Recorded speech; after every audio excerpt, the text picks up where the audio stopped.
दीपांशु जी, सोनीपत, हरियाणा। राधा वल्लभ सिंह हरवंश महाराज। महाराज जी, आपके चरणों में कोटि कोटि प्रणाम। महाराज जी, किन किन लक्षणों के बाद ही विरक्त मार्ग अपनाना चाहिए ताकि कोई मरकट वैराग्य में निर्णय ना लें और घर से ना भागें? पहली बात, 3 बातें हैं जो हमारे परमार्थ को मिटिया मेट कर देते हैं। पहला है काम भोग, कंचन, कामनी, कीर्ति। 3 बातें कहेंगे तो सबसे पहला साधक के जीवन में काम भोग आता है।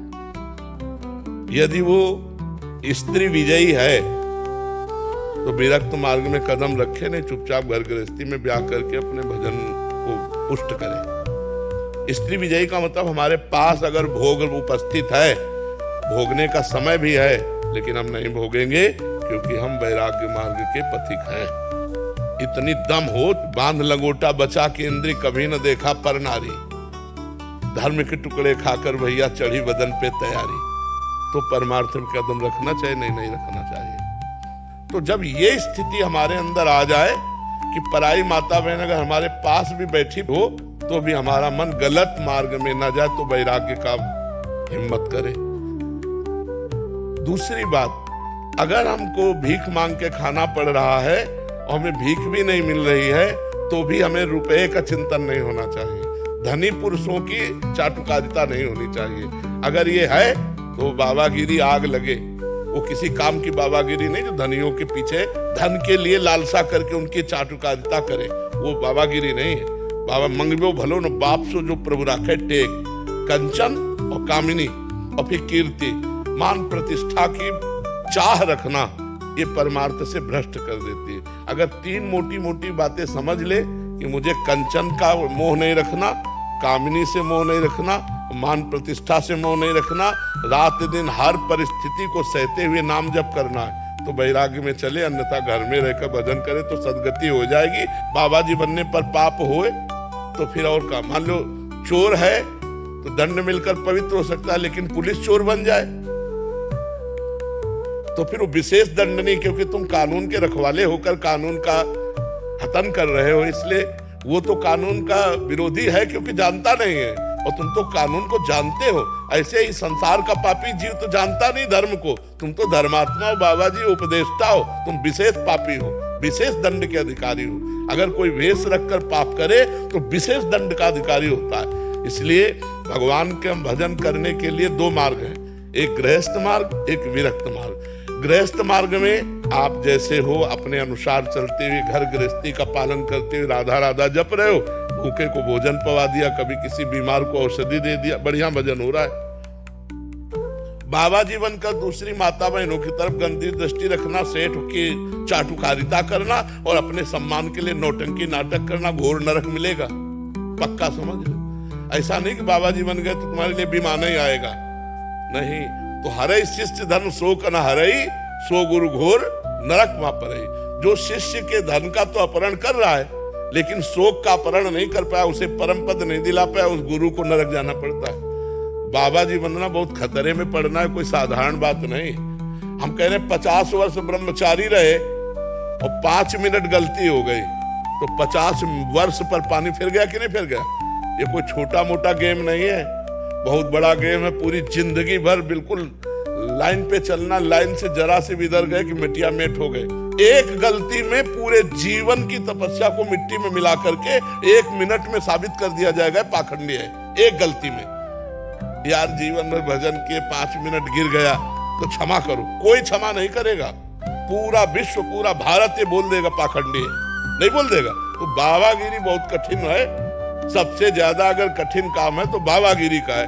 पूरे जीवन मनोरंजन नहीं, पूरे जीवन कभी मन का जो चाल है उसके अनुसार नहीं चला गया, उसके खिलाफ चला गया, और 1 मिनट चूक हो जाए तो कोई क्षमा नहीं करेगा। ऐसी है बाबागिरी। इसलिए पूरी तलवार की धार कही गई है, ज्ञान के पंथ कृपान के धारा, और परत खगेश लगे नहीं बारा। इसलिए बाबा जी तो बनोमती हाँ, अपने घर में गरम गरम रोटी पाओ और राधा राधा जपो, इससे कल्याण हो। कलयुग है, कलयुग है। बाबागिरी का निर्वाह करना बहुत कठिन है। और अपने लोग गंगा किनारे 20 वर्ष भगवान जैसे, तो वो निर्वाह हो गया। अच्छा, अब समय गंगा किनारे भ्रमण करने का भी नहीं रह गया, मार डाले जाओगे, चोर कह देंगे, बच्चा चोर कह देंगे, कुछ भी कह सकते हैं, नहीं कह सकते। बाबा जी मत बोलना, बाबा जी बोलने के ही रहता है। महाराज जी मैं भी जैसे ठाकुर शेरदास जी की तरह प्रतिदिन के 3 लाख नाम जप करना चाहता नाम जप करना चाहते हो, लेकिन भेष मत बदलना, पैंटे शर्ट में रहना। हाँ, अपने घर के हाँ, भेष बदलना बहुत कठिन है, बहुत कठिन है। जरा सा भी चूक हो जाए तो भाई कोई बर्दाश्त नहीं करेगा, इसलिए बहुत सावधानी। अच्छा, हमें और कोई बर्दाश्त करे चाहे न करे, ईमानदारी वाला जीवन जीना चाहिए। देखो, गृहस्थ है, अपना ब्याह कर लो, 10 पैसे कमाओ मेहनत से, खुद खाओ, दूसरों को भी खवाओ, नाम जप करो, बढ़िया जीवन है। अब बाबा जी बन करके मांग के खाना, पूरे जीवन बस अलर्ट रहना, तनिक भी गलती नहीं होना, तो भाई मान लो बाबा जी बनने का मतलब मैं मरा अब, ऐसा मान ले तो जी जाएगा। मरो रे जोगी मरो, मरनो है ति मीठो, ऐसे मर के देखो जैसे गोरख मर दीठो, गोरखनाथ जी कहते। अपने को मन मार्या तन बस में कीना, हुआ भरम सब दूर, बाहर से कछ दिखत नहीं, अंदर चमके नूर, आपो त्याग जगत में बैठे नहीं किसी से काम, उनमें तो कछु अंतर नहीं, संत का उचाय राम।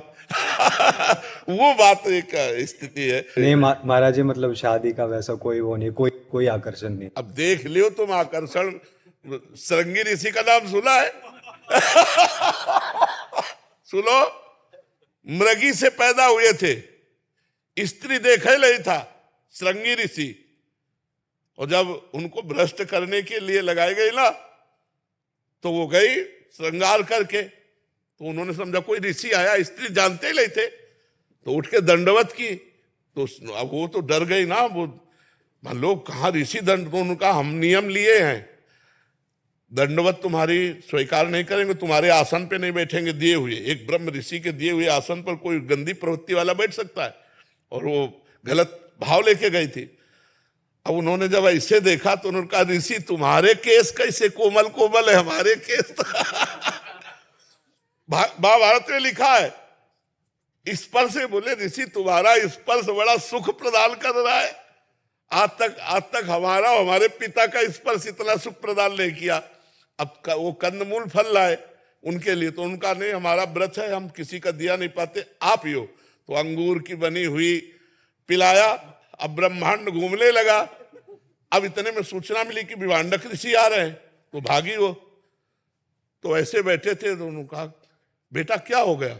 बोले मुझे उस ऋषि से मिला दो जिसके कोमल केस थे। ऐसा हाँ, तो मृगी से पैदा हुए थे, स्त्री नहीं देखा था, तो ब्याह हुआ और पूरा गृहस्थी धर्म को स्वीकार किया। तो आइए कि हमारा मन नहीं चलता, तो भैया हम उनकी बात कह रहे जिन्होंने स्त्री देखा नहीं, जिनकी माँ स्त्री नहीं थी, मृगी से पैदा हुए थे श्रृंगी ऋषि। माया बहुत विचित्र है, भगवान का नाम जप करो, उत्साह पूर्वक करो, लेकिन हम कह रहे हैं कलिकाल है। भगवत प्राप्ति के लिए जो अब वैराग्य चाहिए वो नहीं रह गया है। कोई घर ऐसे मुश्किल मिलना होगा जहां शराब न पी जाती हो, जहां मांस न खाया जाता हो, मतलब ये तो पवित्र धाम है। तब हम बात करें, जैसे अन्यत्र जो है भिक्षा लेने लायक नहीं रह गया, यहाँ पवित्र धाम है। हमारा ब्रज क्षेत्र भगवान का स्वरूप। अरे हमारे पवित्र धामों में तो इतना शासन हो जाना चाहिए कि यहाँ मांस मदिरा बिक्री नहीं होनी चाहिए। ये पवित्र धाम है, ब्रज 84 को यहाँ की रज में लोटो, चरणामृत पियो, ठाकुर दर्शन करो। अब हम उनके घरों में कैसे रोटी मांगे जिनके घर में मदिरा पान होता है, जिनके घर में मांस भक्षण होता है? तो अब साधुता का निर्वाह करना बहुत कठिन है। अच्छा, हम जिएंगे तो तुम्हारे दिए ही तो जिएंगे, आप विचार करो। अब पापी पुरुष हमको देगा तो हमारी बुद्धि पाप में होगी कि नहीं होगी? हम कहाँ जिएंगे? जिएंगे तो तुम्हारे बीच में। कहाँ खाएंगे? खाएंगे तो तुम्हारे बीच में, रहेंगे तो तुम्हारे बीच में, और तुम्हारे आचरण भ्रष्ट हो रहे हैं।